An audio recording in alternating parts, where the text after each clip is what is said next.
이스라엘 민족에게는 두 사람의 기둥이 있습니다. 한 사람의 기둥은 제가 지난주에 말씀을 드렸고요. 누구죠? 모세죠, 모세고, 그 다음에 이제 또 나머지 한 사람이 모세 뒤에 태어났던 사무엘입니다. 그래서 하나님께서는 이 모세와 사무엘에 대해서 굉장히 높이 그 신앙과 그리고 이제 민족을 위해서 살아가는 것에 대해서 굉장히 높이 평가를 하셨거든요. 그래서 지난번에 제가 모세에 대해서 말씀을 좀 드렸는데 오늘은 이제 사무엘에 대해서 좀 말씀을 드리고자 합니다.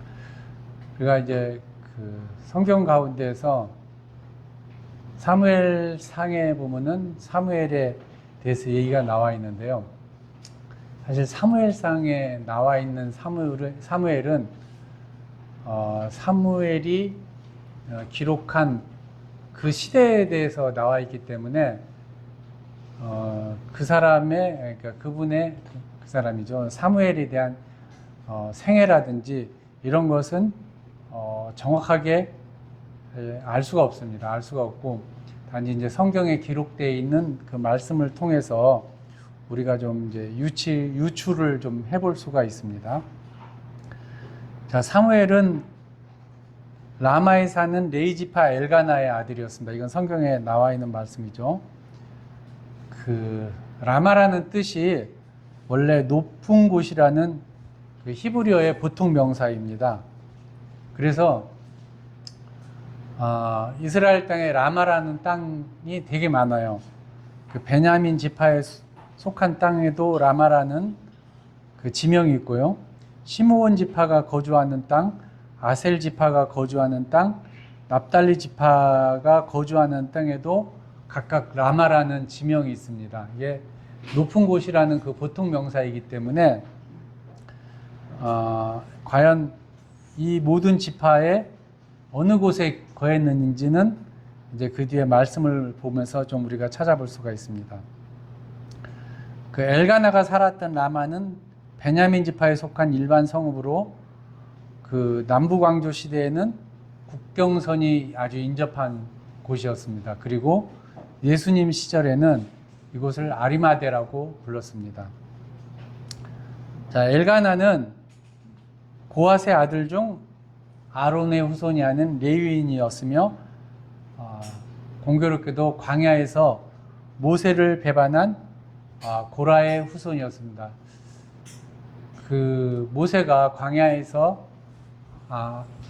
이제 너무 힘들었죠. 그러니까 백성들하고 같이 이렇게 다니면서 너무 힘들었는데 이스라엘 민족도 다 똑같이 힘들었습니다. 힘들었을 때 그 레위의 아들 중에서 고핫의 그 후손 중에 고라라는 그 레위인이 있었습니다. 그 레위인이 이스라엘을 좀 선동해가지고 뭐라고 했냐면은 하나님이 너에게만 계시를 하셨느냐 이러면서 이스라엘 민족을 선동을 해가지고 큰 죄악에 빠뜨렸죠. 근데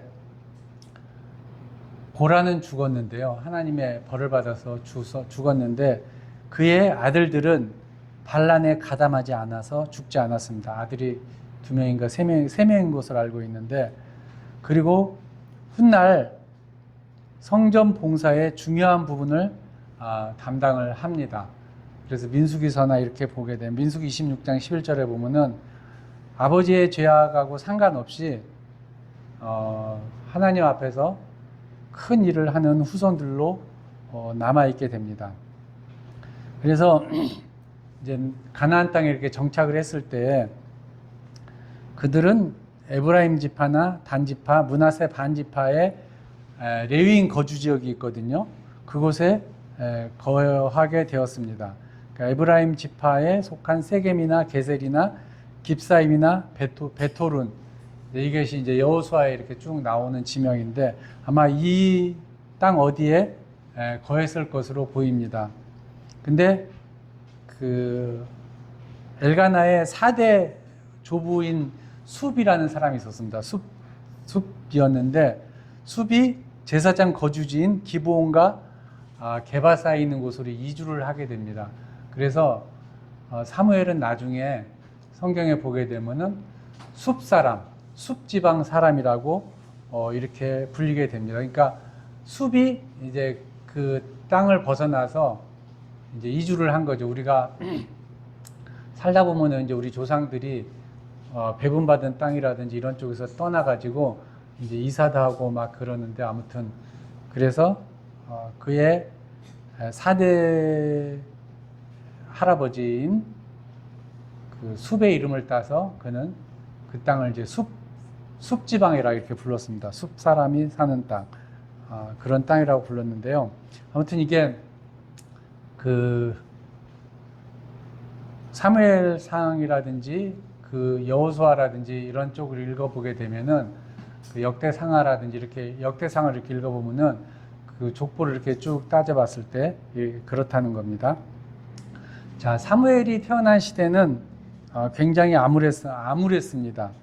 사사시대죠. 사사시대인데 그 시대에 이스라엘은 바알과 아스다롯을 섬겼고요.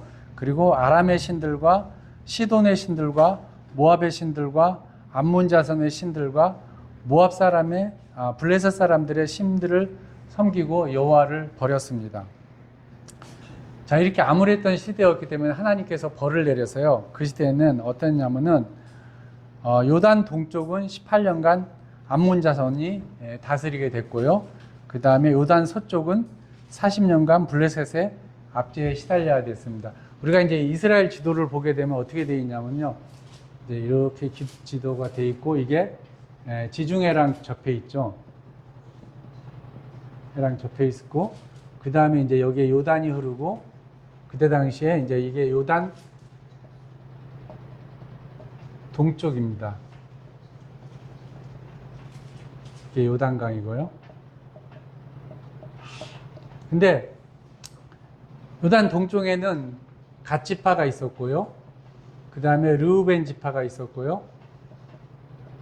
그 다음에 므낫세 반지파가 여기 살고 있었습니다. 이게 이제 요단 동편에 살았던 지파들이었고요. 그 다음에 나머지 지파는 이제 요단 서쪽에 이렇게 쭉 살고 있었죠.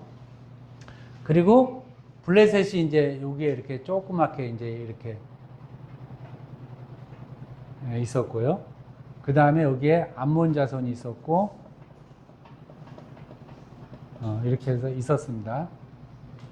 이랬는데 이스라엘 민족이 배반을 하게 되니까 여기서 18년간 암몬 자손의 지배를 받았고 블레셋의 지배를 이제 40년간 받게 됩니다. 이런 시대에 이제 사무엘이 태어났습니다.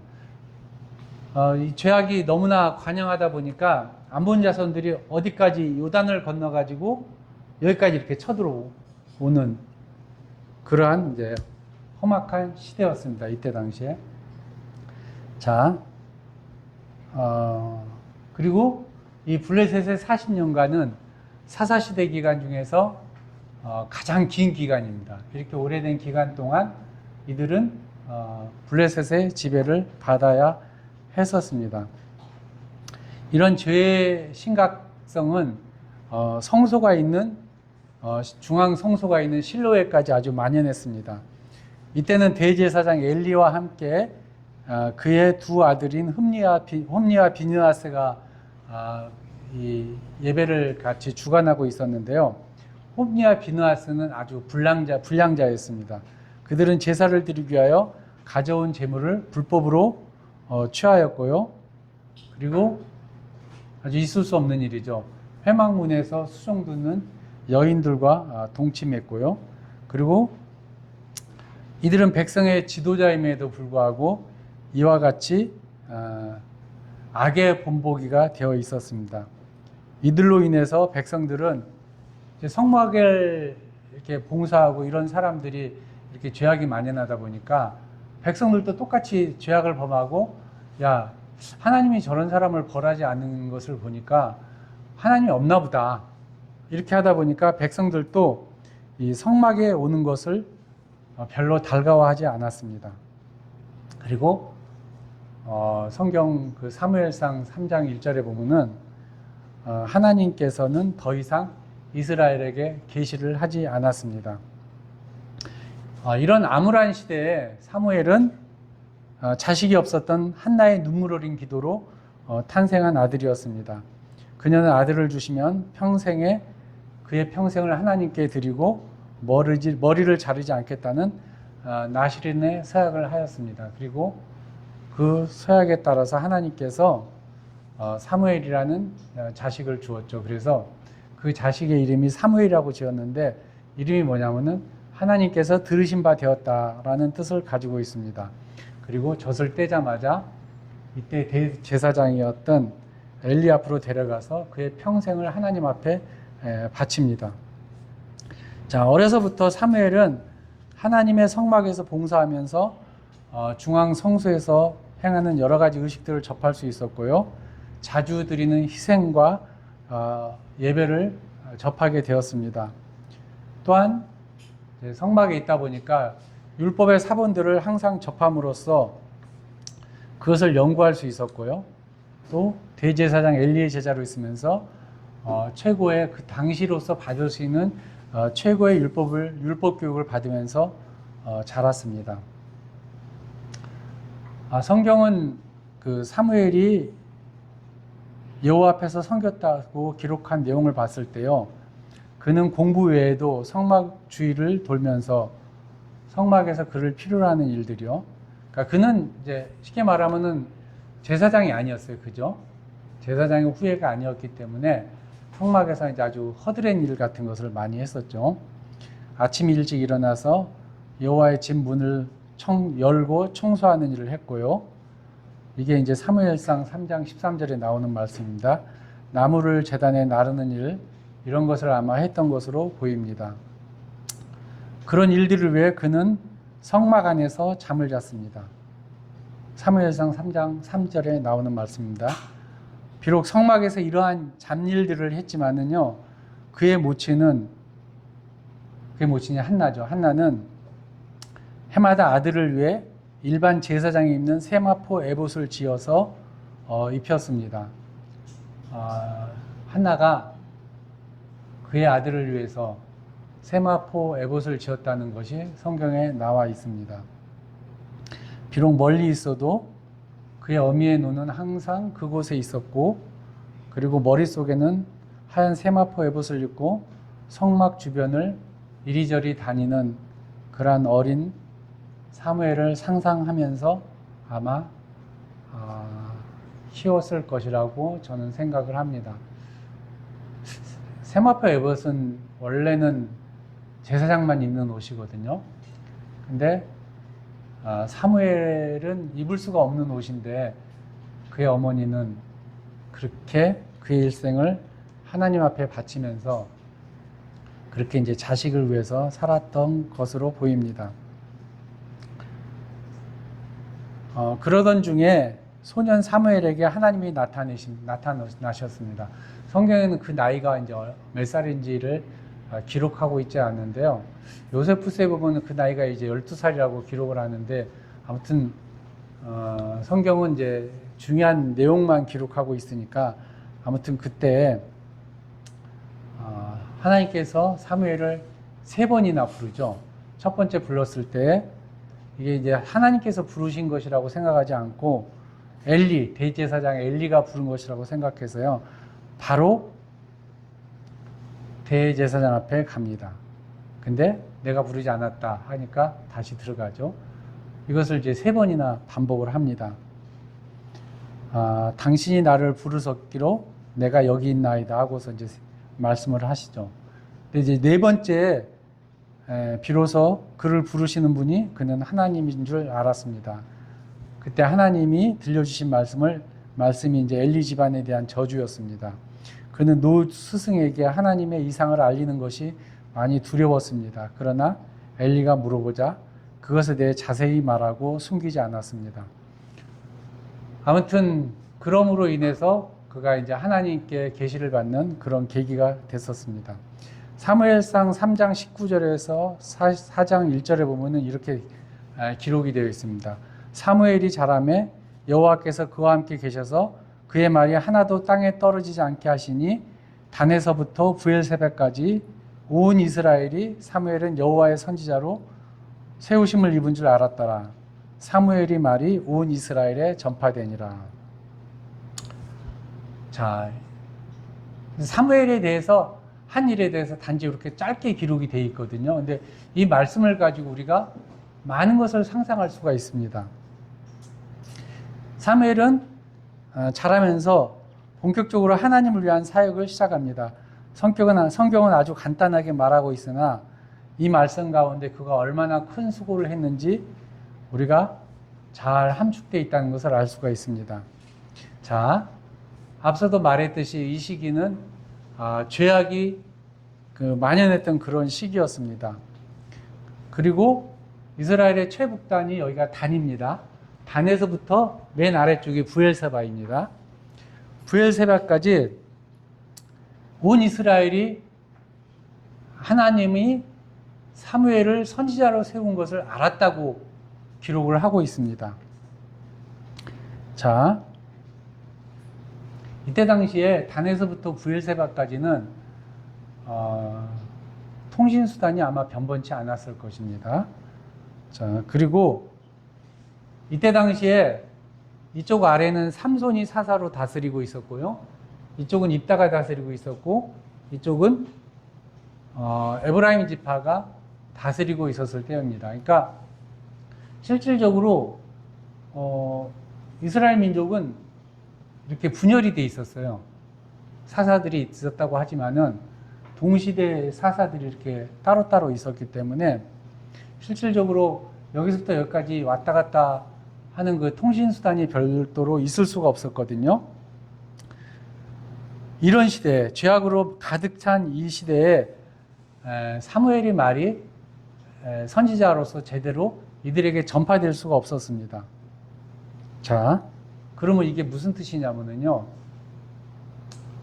사무엘이 실질적으로 걸어서 다녔다는 거예요. 걸어서 자기가 단에서부터 너무너무나 이 이스라엘 민족이 죄악된 것이었기 때문에 단에서부터 부엘세바까지 그가 하나님의 말씀을 전파하고 다녔다는 것을 알려주고 있습니다. 아마 직접적으로 다 다니지는 않았을 거예요. 요단 동편도 있었고 요단 서편의 땅도 있었기 때문에 다니지는 않았을 텐데, 그러면은 사무엘이 가장 효과적으로 이들의 죄악과 하나님의 말씀 지적하고서 하나님의 말씀을 전할 수 있었던 것은 아마 48개 흩어져 있던 아마 레위 지파의 그 땅을 다니면서 레위인들에게 먼저 아마 얘기를 했을 것으로 보입니다. 그 덕분에 이스라엘 온 민족의 사람들이 사무엘이 하나님께서 세우신 선지자인 것을 알았다고 기록을 하고 있습니다. 그럼에도 불구하고 이스라엘의 신앙을 바꾸기에는 한 사람의 신앙으로서는 바꾸기가 아주 역부족이었습니다. 자, 사무엘이 아직 엘리의 밑에 있었을 때예요. 이스라엘은 블레셋하고 큰 전투를 치르게 됩니다. 이 아벡이라는 곳이 이쪽에 있는 땅인데요. 이 아벡에서 이스라엘이 블레셋하고 큰 전투를 치르는데 이때 이스라엘은 4,000명의 군사를 잃고 피하게 됩니다. 이것은 그들이 하나님 앞에 온전하지 않았다는 것을 뜻하죠. 그들은 자신들을 돌아보기보다는 언약궤가 있으면 이길 것이라고 생각을 했습니다. 그래서 언약궤만 회막에서 빼가지고 와서 전쟁터로 가지고 옵니다. 그리고 언약궤로 인해서 하나님께서 승리를 할 것이다 이렇게 생각을 하죠. 그리고 다시 한번 두 번째 전투에 임합니다. 이때는 4,000명이라 이스라엘에서도 3만 명이 넘는 병사와 같이 이제 블레셋하고 싸우는데요. 이때 3만 명의 병사가 죽고요.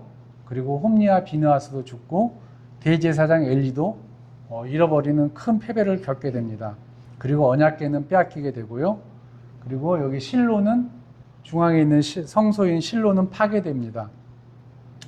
그리고 블레셋은 벳산까지 진출하여 요단 서편의 그 대부분의 지역을 블레셋에 빼앗기게 됩니다. 자, 이러면서 이스라엘 민족은 비로소 40년간 블레셋의 지배에 들어가게 됩니다.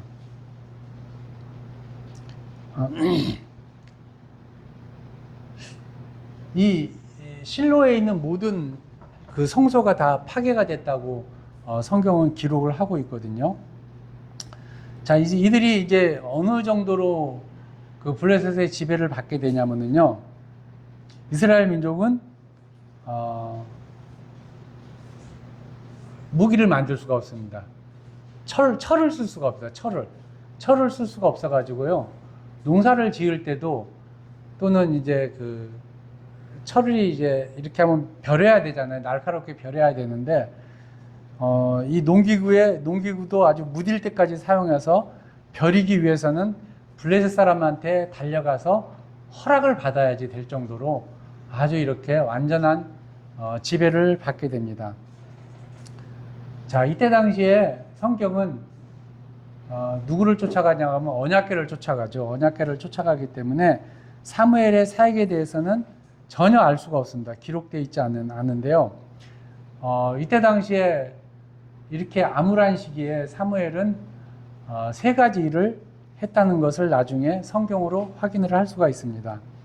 첫 번째는 뭐냐면은, 자, 언약궤가 뺏겼죠. 언약궤가 뺏기고 대제사장이 죽었어요. 엘리가 죽었어요.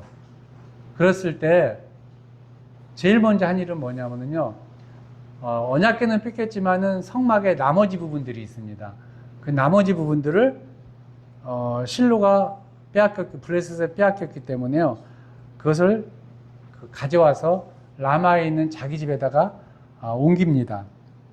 자, 라마의 제단은 또다시 사울이 거주하는 기브야 인근에 있는 노브로 옮겨지는데요, 만약 성막마저 블레셋에 빼앗겼으면 이스라엘은 아마 회복할 수 없는 지경까지 이르렀을 것입니다. 그리고 비느하스의 아이들인 아히둡을 대제사장으로 다시 선임을 하는데요, 이는 사울 시대의 아히둡의 아들인 아히멜렉이 대제사장으로 봉사했기 때문에 우리가 확인할 수가 있었습니다. 훗날 사울은 아히멜렉이 다윗을 도와준 것에 분노하여서요, 아히멜렉을 포함하여 85명의 대제사장들을 모두 죽이고 제사장들의 성읍인 노브의 모든 사람을 죽이고 파괴한 일이 나중에 발생을 하게 되죠. 오직 그래서 아히멜렉의 아들인 아비아달이 대제사장의 에봇을 가지고 도망하여서 다윗과 함께 거하게 되는 것이 그 훗날의 이야기입니다. 그 후 성막은 사울에 의해 베냐민 지파의 대제사장 거주지이며 성막 봉사자들인 히위 족속이 거주하고 있는 기브온으로 옮겨졌고요, 거기서 대제사장이 이제 사독이 봉사하게 됩니다. 그래서 그 나중에 다윗 시대에 대제사장이 이제 2명이 나오게 되죠. 엘르아살 계열의 사독과 이다말 계열의 아비아달이 함께 대제사장으로 봉사하게 됩니다.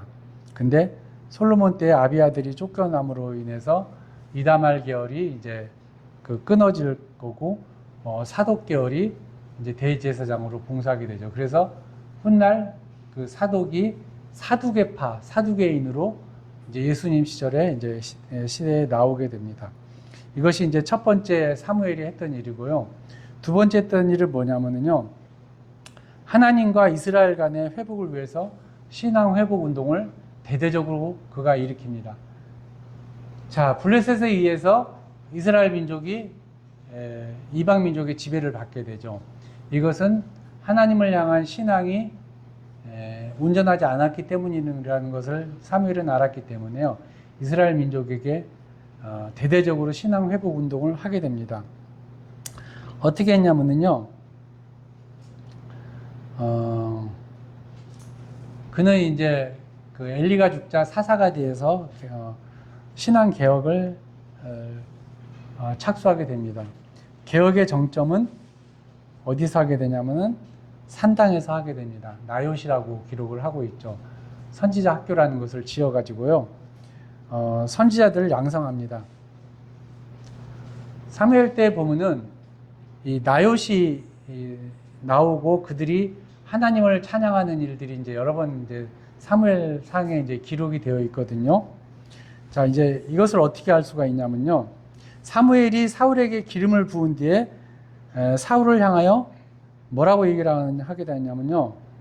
선지자의 무리가 산당에서부터 비파와 소고와 저와 수금을 앞세우고 예언하는 것을 보게 될 것이라고 사무엘이 사울에게 이야기를 합니다. 자, 이것은 무슨 뜻이죠? 이것은 사무엘이 선지자들에 대한 시간표를 갖고 있다는 것을 의미를 하고 있습니다. 시간표를 갖고 있었기 때문에 그 시간에 그들이 찬양하고 내려오는 것을 사울이 볼 것이라는 것을 얘기를 했던 것입니다.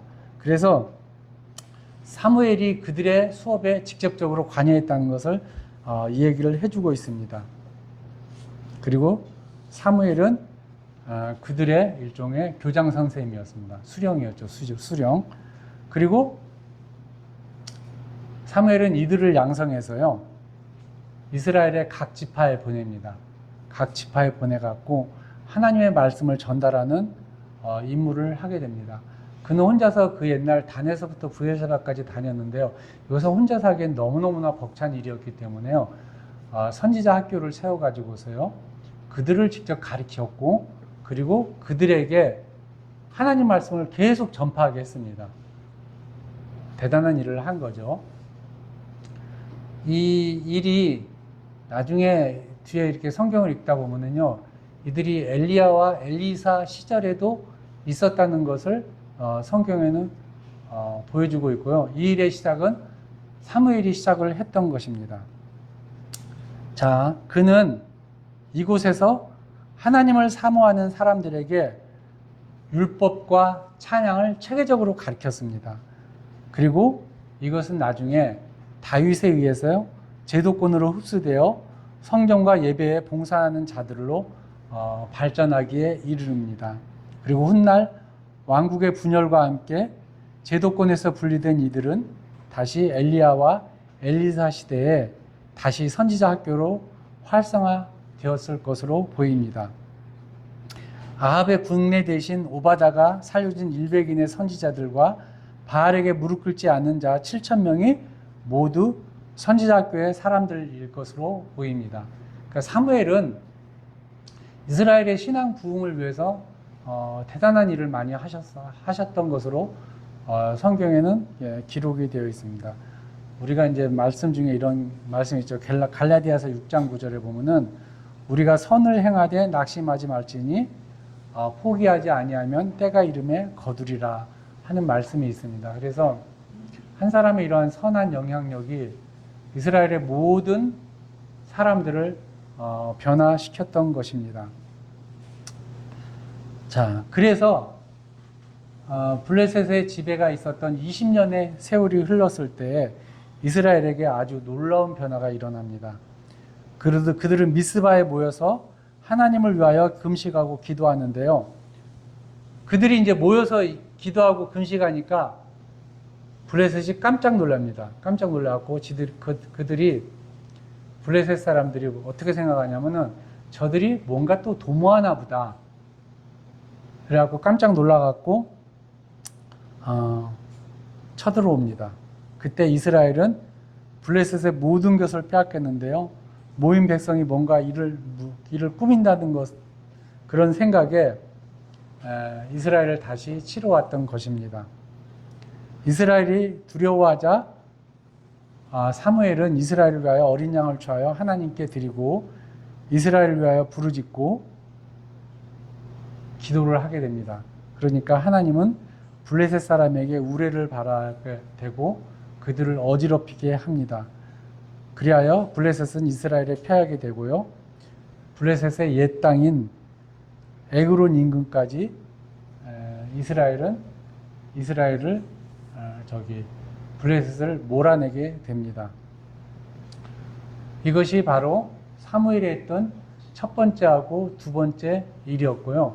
그 다음 세 번째 일은 어떤 일을 하게 되냐면요. 나라의 미래를 이끌어갈 왕의 제도를 도입하고 사울과 다윗에게 왕으로서 기름을 붓는 일을 하게 됩니다. 말년에 그는 베델과 길갈과 미스바와 라마를 순회하면서 이스라엘을 다스립니다. 그러니까 그는 중부 지역을 이렇게 왔다 갔다 하면서 이렇게 순회를 하거든요. 매년 다니면서 이렇게 순회를 하는데 그것은 이 아래 지역은 삼손이 다스렸고요. 그 뒤에 사무엘의 두 아들이 삼손이 죽자 다스리죠. 그리고 이 요단 동쪽은 사실은 이제 사사가 파견해서 다스리긴 조금 별개의 지역이었고요. 그리고 이스라엘 북쪽은 에브라임 지파가 워낙 강하게 다스리고 있었기 때문에요. 여기를 왔다 갔다 하면서 이제 순회하면서 사사로서의 일을 하게 됩니다. 자, 그런데 그의 두 아들인 요엘과 아비야가 브엘세바에서 사사로 있으면서 좀 못된 짓을 하게 되죠. 그죠? 그래서 자기의 이익을 따라서 판결을 굳게 하고요. 이를 빌미로 좀 어쨌든 나쁜 짓을 하게 됩니다. 그러니까 이스라엘 민족이 이제 이것을 빌미로 달려와서 이제 왕을 달라고 요구를 합니다. 왕을 달라고 요구를 하는데요. 사무엘은 굉장히 놀랐습니다. 왜 놀랐냐면요.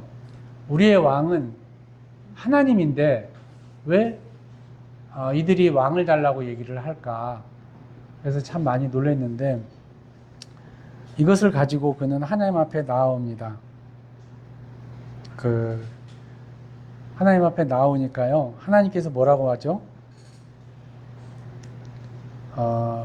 첫 번째는 먼저 하나님께서 그들에게 왕의 제도에 대해서 가르치라고 얘기를 합니다.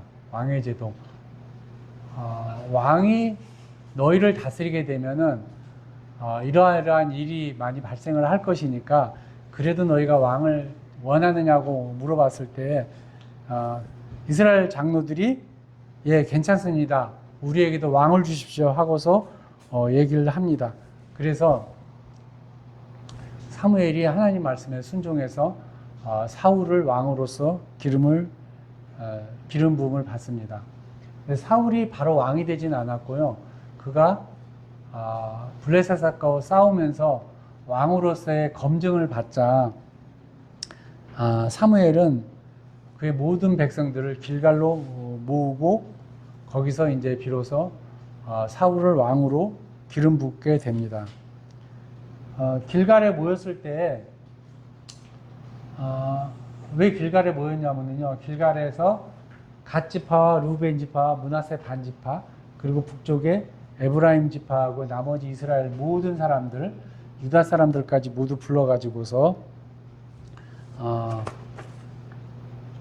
사울에게 왕으로서 기름 부음을 받습니다. 자, 그럼으로써 이제 사울이 왕이 되고 그는 이제 쉽게 말하면 뒷방으로 이제 물러나게 되죠. 물러나게 되면서 이제 그의 말년은 이제 우리가 알 수가 없는데요. 자, 이 사무엘을 이렇게 상을 읽어보면서 좀 이제 이해가 좀 되지 않는 부분들이 좀 많이 있습니다. 어떤 부분이냐면요. 첫 번째는 엘리의 아들들이 홈니와 비느하스가 범죄를 하게 됐을 때 하나님께서 엘리를 책망을 하십니다. 책망을 하고 그리고 네 집안이 망할 것이라고 얘기를 하거든요. 근데 사무엘의 아들들이 판결을 굳게 했을 때 하나님께서는 여기에 대해서 별로 얘기를 안 하셨어요. 그래서 성경을 읽는 사람들이 하나님께서 왜 이런 편파적으로 일을 했을까 하는 이제 의문들을 많이 갖게 됩니다. 자, 근데 이게 이제 저는 이게 왜 그랬을까 하고 곰곰이 생각을 해봤어요. 해봤는데, 첫째, 엘리의 아들들은 하나님을 좀 더럽히게 했거든요. 무슨 얘기냐면 성소에서 거룩한 성소에서 하나님 앞에 죄를 지었죠, 그죠? 근데 사무엘의 아들들은 브엘세바에서 판결을 굳게 했기 때문에 하나님께 범죄한 것이 아니라 사람에게 범죄를 했었습니다. 그래서 사무엘의 아들들에게 대해서는 하나님께서 책망하지 않으신 게 아닌가 이렇게 이제 생각을 했었습니다. 처음에는. 근데 좀 미흡하죠, 설명이. 그죠? 그래서 왜냐하면 또 이제 이런 얘기를 했거든요. 엘리가 이런 얘기를 했어요. 뭐냐면은 사람이 사람에게 범죄하면 사사가 심판하려니와 만일 사람이 여호와께 범죄하면 그를 위하여 누가 간구하겠느냐라고 했어요. 그래서 이 말씀을 생각하고서 엘리의 아들들은 하나님 앞에 범죄했고 사무엘의 아들들은 사람에게 범죄했기 때문에 아마 하나님께서 사무엘을 책망하지 않으신 게 아닌가 이렇게 생각을 했었거든요. 근데 그럼에도 불구하고 많은 사람들이 생각하기에 이렇게 훌륭한 분이, 사무엘이라는 훌륭한 분이 왜 자녀를 그 모양으로 키웠을까 하는 의문을 갖는 것은 어쩔 수가 없습니다. 자, 그런데요, 제가 이제 사무엘 편을 조금 들어보자 그러면은요, 자, 사무엘은 평생토록 하나님과 이스라엘 위해서 살았습니다. 그는 그의 머릿속에는 오직 그것밖에 없었어요. 그래서 우리가 앞에 살폈듯이요, 젊은 시절 그는 단에서 브엘세바까지 쉼없이 다니면서 하나님과 타락한 이스라엘의 관계 회복을 위해서요, 동분서주하였습니다. 그래서 저는 그렇게 생각했어요. 그런 그였기에 자녀를 제대로 돌볼 수가 없었을 것이다. 그런 그에게 어찌 당신은 자녀를 그 모양으로 키웠느냐고 말할 수 없었을 것이다. 이렇게 생각을 합니다. 그래서 하나님도 똑같이 아마 생각을 했을 것이다. 그렇게 생각을 했습니다, 저는.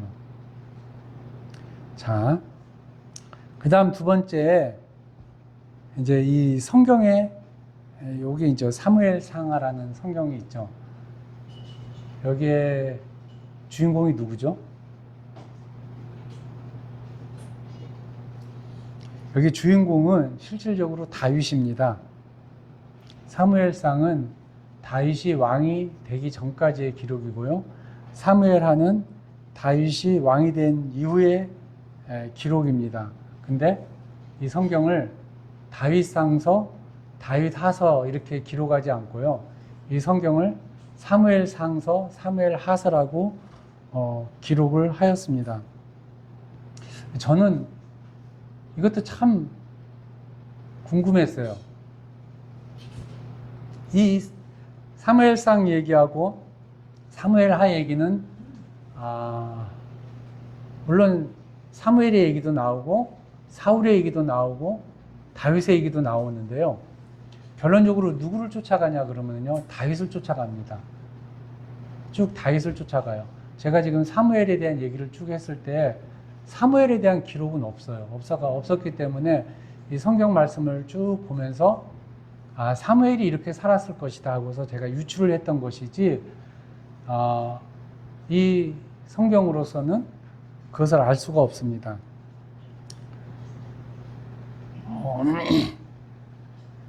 그럼에도 불구하고 하나님께서는 이 말씀을, 이 성경을 사무엘상이라고 했고 사무엘하라고 기록을 했습니다.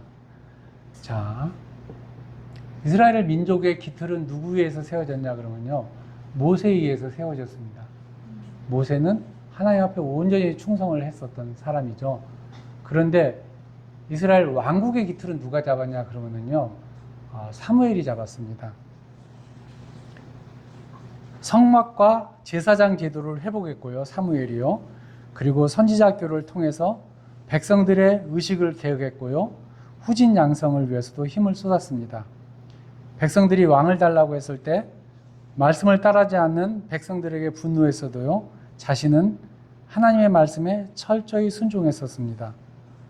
하나님의 명령으로 담대하게 잘못한 사울을 책망했고요.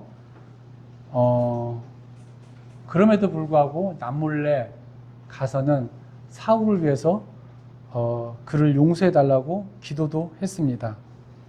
또한 모든 위험을 무릅쓰고 다윗에게 기름을 부어 철저히 자신을 통해 역사하시는 하나님만 나타냈었습니다.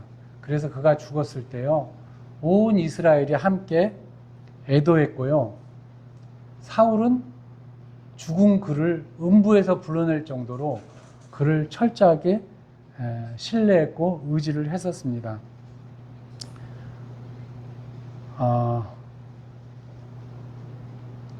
그가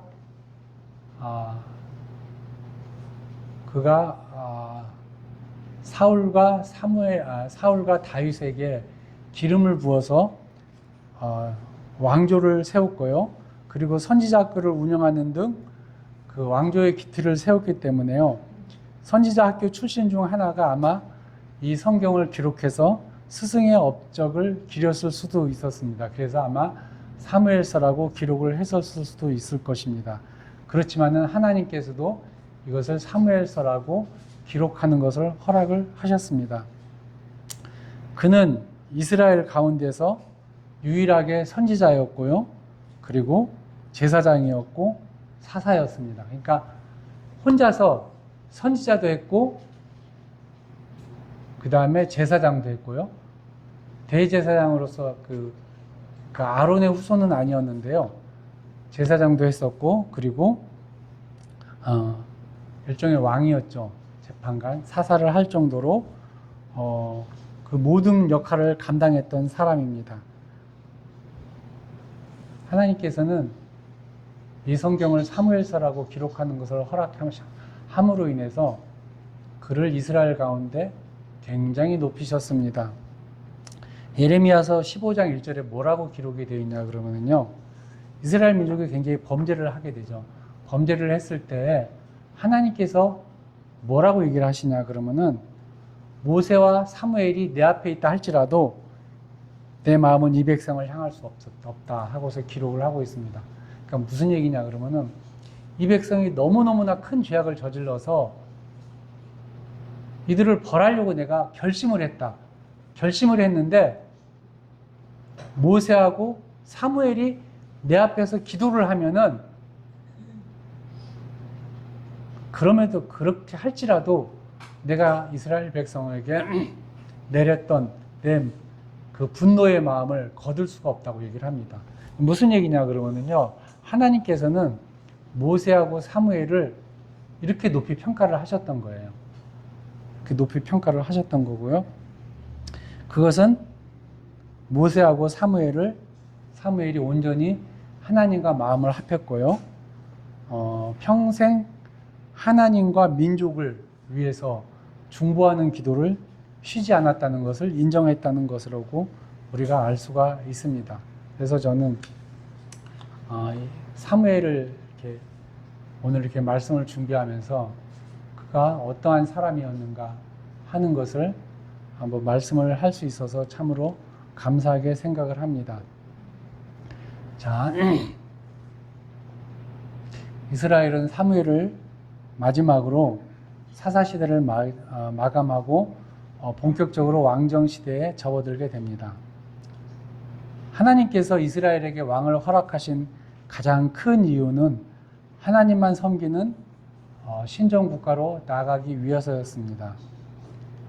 사실 사사를 세워 이스라엘을 인도하고자 하셨던 하나님의 계획은 이 당시에 많은 난관에 부딪히게 됩니다. 근본적인 문제는 물리적인 거리에 대한 한계였습니다. 사무엘은 젊은 시절에 열심히 이스라엘의 여러 곳을 다니면서 선지자 역할을 훌륭하게 수행했었습니다. 이러한 노력이 있었기에 사사시대 내내 우상 숭배와 그에 따르는 징계, 그리고 회개와 회복이 반복되었던 그러한 신앙에서 이스라엘 민족이 벗어날 수가 있었습니다. 그리하여 사무엘의 노력으로 인해서 이스라엘은 바알과 아스타롯을 버리고 오직 하나님만 섬기는 그러한 민족으로서 나아갈 수 있었습니다. 한 사람의 역할이 이 정도로 중요했었습니다. 그리고 그가 사사가 된 지 20년이 지났을 때 하나님의 능력을 힘입어서 블레셋을 무찌르는 일도 발생을 하였습니다. 자, 그런데 이것을 일개 사사가 수행하기에는 너무도 벅찬 일이었습니다. 사사가 다스릴 수 있는 것은요, 한계가 있어요. 그죠? 한계가 있습니다. 이렇게 나눠져 있는 그 지역을 다스릴 수가 없었습니다. 자, 그에게는 이것을 강제할 만한 권력과 조직이 없었습니다. 그가 사사로서 다스릴 수 있는 지역은 베델과 길갈, 미스바와 라마, 이런 가나안 중부 지역이 전부였습니다. 그렇기 때문에 세월이 지나면 지칠 수도 있고요. 그가 죽으면 이 같은 일을 지속할 만한 사람이 또다시 나타날 거라는 보장도 없었습니다. 물론 그는 이스라엘의 신앙을 지속적으로 유지하기 위해서 선지자학교를 세웠고 거기서 훈련된 선지자들로 이스라엘 곳곳에 보내 신앙의 구심점이 되도록 하였지만은요, 그의 노력은 한계에 봉착하게 됩니다. 이렇게 이스라엘의 신앙이 바로 섰을 때 강력한 리더십을 발휘하는 왕이 있었다면은요, 왕이 있다면 하나님을 섬기는 일을 체계적이고 질서 있게 인도할 수 있을 것입니다. 그래서 하나님은 왕을 허락하셨고요. 다윗과 솔로몬의 통치 초기까지는 이 일이 너무도 아름답게 진행되었습니다. 자, 안식일이면은요, 대제사장들이 성전에서 예배를 주관했고요. 그리고 여기에 고라 자손의 봉사도 아름답게 진행되었습니다. 또 이스라엘에 흩어져 있는 이렇게 48개의 성읍들이 있거든요. 레위지파 성읍들에게서는 산당이 있어가지고요, 지역교회의 역할을 성실하게 수행하게 하였습니다. 이것이 하나님께서 바라던 진정한 신정국가의 모습이었습니다. 얼마나 아름다운 모습인가요? 그죠? 중앙 성소에서는 다윗과 솔로몬에 의해서 안식일마다 하나님을 향한 예배가 거행이 됐을 것이고, 그리고 흩어져 있는 레위지파의 성읍에 있는 산당들에서는 조그마한 예배가 지역교회로서 예배가 아마 이루어졌을 것입니다. 안식일이면은요. 그리고 이스라엘은 1년에 3번 예루살렘에 모입니다. 예루살렘에 1년에 3번 모여가지고 거대하게 하나님을 섬기면서 그들이 혹시 신앙이 잘못되었거나 어떤 문제가 있거나 이랬을 때 여기서 바로잡고, 그리고 또다시 자기 땅으로 가서 하나님께서 주시는 그러한 것을 찬양하고 그러한 일을 했을 것입니다. 이것이 바로 하나님께서 바라던 신정국가의 모습이었고요. 이것이 다윗 왕 때와 솔로몬 왕 초기에는 아름답게 진행되었습니다. 사사시대의 신앙적 난관이 강력하고 통일된 리더십의 부재와 물리적 거리를 극복하지 못한 것이라 여겼기에 그 모든 것을 해결할 수 있는 왕의 제도를 허락했지만은요, 이건 역시 세월이 흐르면서 타락의 길로 접어들게 됩니다. 하나님은 사사시대의 신앙적 어려움에 대해서는 왕의 제도를 허락하여서 이스라엘을 인도하셨지만요, 왕정시대의 타락에 대해서는 어떻게 했죠? 왕국의 멸망으로 응답하셨습니다. 그래서 이스라엘은 솔로몬 사후에 남왕국과 북왕국으로 분열되었고요. 급기야 북왕국은 예후 때 요단 동편의 땅이 모두 빼앗기게 됩니다. 여기가 모두 예후 때 이게 요단 동편이 북이스라엘이 다스렸던 땅인데요. 이게 이제 암몬 자손에게 다 빼앗기게 되고요. 그리고 다시 아시리아에서 북왕국이 멸망하게 되고요. 그 다음에 바벨론에 의해서 바벨론에 의해서 남왕국마저 멸망하게 됩니다. 그래서 이 사무엘서를 우리가 공부를 하면서 하나님을 온전히 따르는 것이 얼마나 중요한 것인가 하는 것을 다시 한번 저는 바라보게 되었습니다. 그래서 우리의 신앙이 비록 외롭고 힘든 것이라고 생각할 수가 있지만은요, 하나님께서는 결코 우리의 노고와 그리고 우리의 믿음에 대해서 결코 잊지 않으신다는 것을 아셨으면 좋겠습니다. 마치겠습니다.